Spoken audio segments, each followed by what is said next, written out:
Les réseaux sociaux sont en train de rendre certains individus pauvres. À force de te comparer à des gens, dépenser pour impressionner des gens qui n'en ont rien à cirer de toi. Et toi-même, tu t'en fous de ces personnes en fait. Mais juste pour les impressionner, tu es en train de t'appauvrir. Ça ne sert à rien.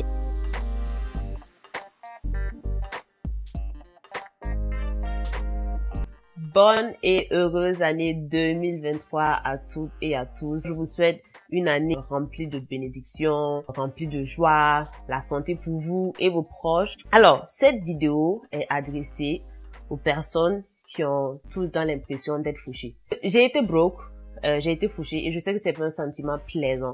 Souvent, les gens ne savent juste pas comment s'y prendre en fait pour améliorer leurs finances. Si vous avez vraiment l'impression que voilà, que vous êtes tout le temps sans argent, vous êtes tout le temps broke, moi je veux que vraiment cette année-là, ce soit une année de changement pour vous, que vous preniez vos finances en main et que vous preniez les bonnes habitudes de vie qui vont vous permettre de sortir de cet état de pauvreté-là et de pouvoir enfin économiser de l'argent et bâtir votre richesse. Mon premier conseil, il faut que tu changes ta mentalité en fait.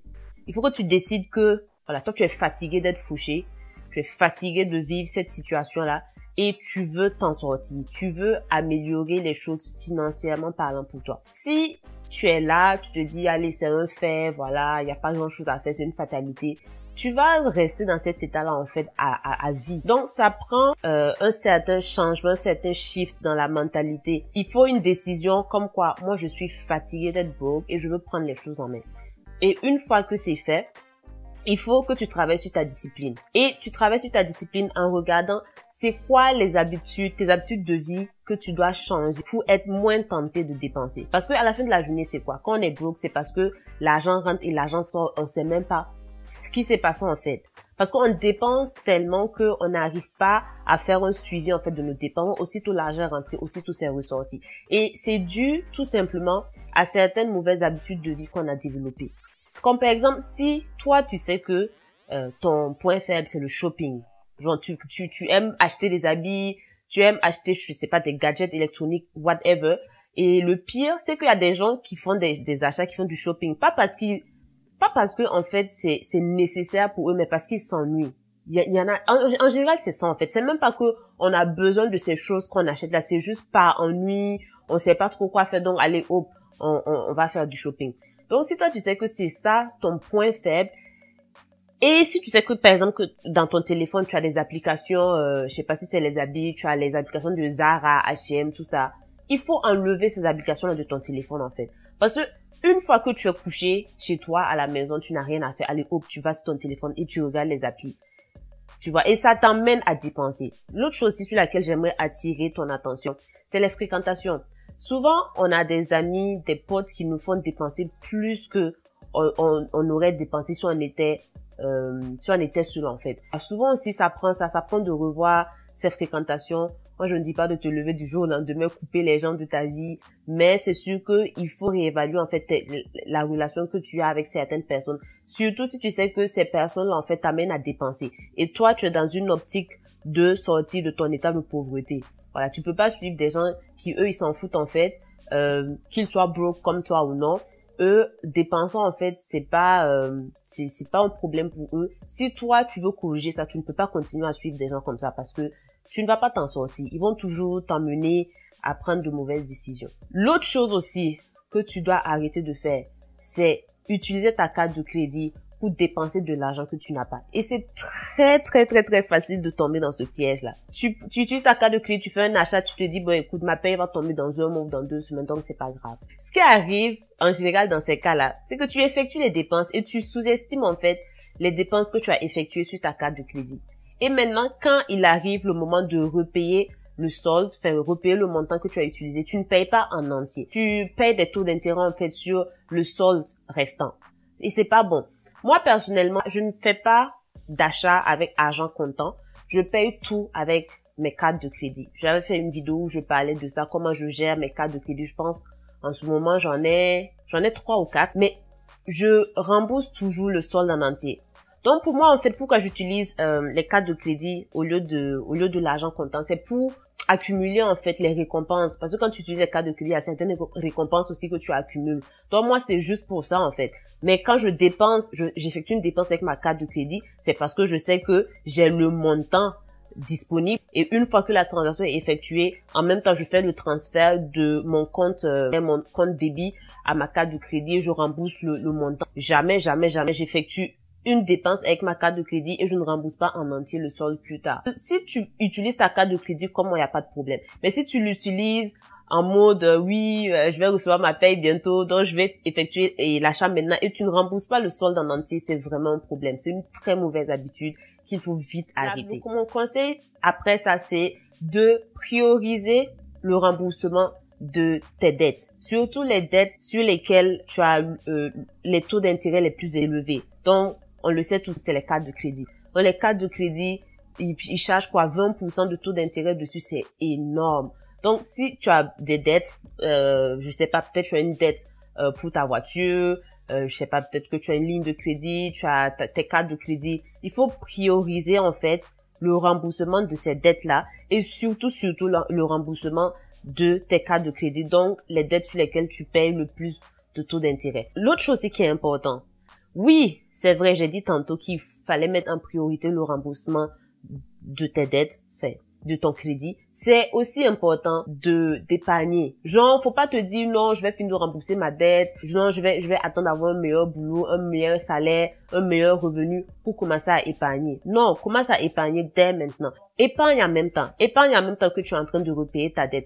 Épargne en même temps que tu es en train de chercher un boulot qui paye mieux. N'attends pas. L'épargne, ça n'a pas besoin d'être des sommes faramineuses. Ça peut être un $10 que tu décides de mettre de côté chaque mois, ou chaque 2 semaines, ou chaque semaine. En fait, ça dépend de toi. Moi, je te conseille de mettre en place des virements automatiques d'un certain montant. Ça peut être $1, ça peut être $5, ça peut être $10, peu importe. Après, ça sera une habitude. Quand les choses vont se stabiliser pour toi, tu pourras augmenter le montant que tu épargnes automatiquement. Mais il faut que tu crées cette habitude pour que plus tard, en fait, ce soit un déclic. Ça devient plus facile pour toi plus tard de transférer des sommes plus importantes. Donc, je te conseille de ne pas attendre. Commence à épargner dès maintenant. Si tu écoutes cette vidéo et que tu n'as pas un système d'épargne en place, s'il te plaît, n'attends même pas que la vidéo finisse. N'attends même pas que la vidéo finisse. Va tout de suite dans ton compte bancaire, mets en place un transfert automatique de, je sais pas, même si c'est $5 à chaque mois ou à chaque 2 semaines, comme tu veux. En tout cas, il faut que ce soit en place, de telle sorte que tu commences à épargner dès maintenant. Et dès que tu peux, tu augmentes le montant que tu épargnes. Épargner, c'est bien. Investir, c'est encore mieux. Je le répète, les amis, investissez votre argent. Investissez votre argent parce que la vie devient de plus en plus chère. Vous avez pu le remarquer, la nourriture coûte cher, l'essence coûte cher. Donc voilà, c'est dû à l'inflation. Donc, disons, un $100 aujourd'hui achète moins de choses que ça pouvait acheter hier. Et un $100 demain achètera moins de choses que ça peut acheter aujourd'hui. Donc, c'est important, en fait, de pouvoir générer des revenus qui arrivent à suivre l'augmentation du coût de la vie. Quand vous laissez votre argent dans votre compte épargne en banque, prenez la peine d'aller regarder le taux d'intérêt, en fait, que la banque vous donne sur votre épargne. C'est ridicule. En ce moment, sur mon compte épargne, le revenu que la banque me donne, c'est 1,65%. Alors que le taux d'inflation est à 7% au Canada. Donc, ça veut dire que si je laisse mon argent dans mon compte épargne, mon argent est en train de perdre en valeur. Mon conseil pour vous, c'est bâtissez-vous un fonds d'urgence. Donc, c'est-à-dire un fonds qui va vous permettre de subvenir à vos besoins si quelque chose arrive. Je sais pas, vous perdez votre emploi, vous tombez malade. Si vous avez un fonds d'urgence qui est l'équivalent de 3 mois de vos dépenses, donc pendant 3 mois, vous savez que voilà, vous n'allez pas dormir à la rue, vous allez pouvoir vous nourrir, machin et tout. Le temps de chercher, de trouver une solution. Il y en a qui ont des fonds d'urgence de 6 mois, il y en a qui ont des fonds d'urgence qui s'étalent jusqu'à 1 année. Et moi, personnellement, je conseille de garder ce fonds d'urgence dans votre compte bancaire. Mais, une fois que vous avez atteint ça, tout ce que vous allez pouvoir épargner, en fait, c'est important d'investir. Si vous ne voulez pas investir vous-même, vous pouvez aller voir un conseiller financier auprès de votre banque et leur confier votre argent.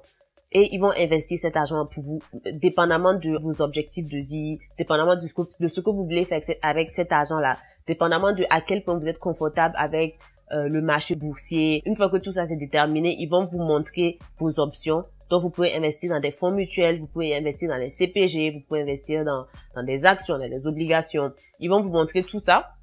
Et maintenant, ils vont s'asseoir avec vous et établir une stratégie d'investissement, en fait. Si vous ne voulez pas aller voir un conseiller financier parce que à la fin de la journée, ces gens-là vous chargent des frais d'administration, ce qui vient réduire en fait vos revenus. Donc, il y a des gens qui ne veulent pas aller voir les conseillers financiers, qui préfèrent aller dans des sociétés de courtage en fait et investir leur argent. Donc, les sociétés de courtage souvent utilisent des robots pour investir aussi l'argent pour les particuliers. Oui, c'est vrai, il y a des frais d'administration qui sont chargés. Parce que bon, faut maintenir le système, il y a toujours un travail qui est fait en arrière, mais les frais sont moins élevés que si vous alliez voir un conseiller financier. Il y a Wealthsimple Invest, en fait, qui est une plateforme où tu pars, tu ouvres un compte, tu transfères de l'argent, et maintenant, ils vont te montrer les différentes options qui existent. Donc, tu vas choisir une option en fonction, encore une fois, de ton aversion au risque, sur avec quoi tu es confortable. Donc, tu peux faire un ratio, je sais pas, 60%, ils investissent ça dans des obligations, 40% ils investissent ça dans des actions. Et une fois que tu as choisi ton profil d'investissement, en fait, eux, ils vont se charger d'investir cet argent-là. Donc, tu n'auras plus rien à faire, en fait. Si j'ai le courage et la motivation, je vais peut-être faire une série de vidéos sur l'investissement. Les gens pensent que c'est quelque chose qui est compliqué, c'est quelque chose qui est difficile, alors que non. Surtout l'investissement dans la bourse, c'est le véhicule d'investissement le plus accessible à tout le monde. Tu peux investir même avec un $100. Avec un $100, tu peux pas aller acheter un immeuble.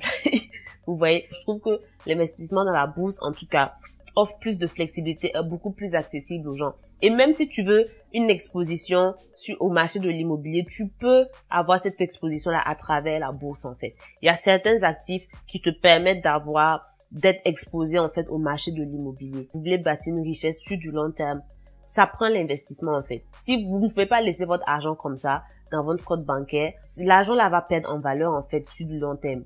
Donc, il faut que vous investissiez, obligé. Prenez avantage même des outils d'investissement qui sont disponibles à travers votre employeur. Les employeurs ici au Canada offrent ce qu'on appelle le CELI et ce qu'on appelle le REER. J'ai fait 2 vidéos là-dessus, donc je vous invite vraiment à aller écouter ces vidéos. Dans toute humilité, je pense que j'ai vraiment fait un bon travail à expliquer c'est quoi un REER, c'est quoi un CELI. Donc, allez écouter ces vidéos-là, s'il vous plaît. Vous aurez une idée de c'est quoi, comment les utiliser en fait dans votre stratégie d'épargne et dans votre stratégie d'investissement. Et la dernière chose que j'aimerais ajouter, il faut arrêter de se comparer aux gens. Surtout sur les réseaux sociaux. Les réseaux sociaux sont en train de rendre certains individus pauvres. À force de te comparer à des gens, dépenser pour impressionner des gens qui n'en ont rien à cirer de toi. Et toi-même, tu t'en fous de ces personnes-là en fait.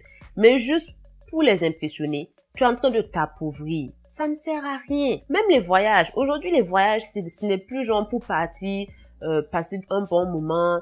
Vraiment, il faut que tout soit montré en fait. Il faut que je montre que voilà, c'est moi qui ai la meilleure vie. Tu vas aller dépenser pour des choses qui ne t'intéressent pas, mais juste pour pouvoir prendre en photo, filmer, mettre sur Instagram et puis faire un mode oui, voilà, moi j'ai la meilleure vie, je suis allée en vacances dans tel endroit et puis c'était chic, c'était bien.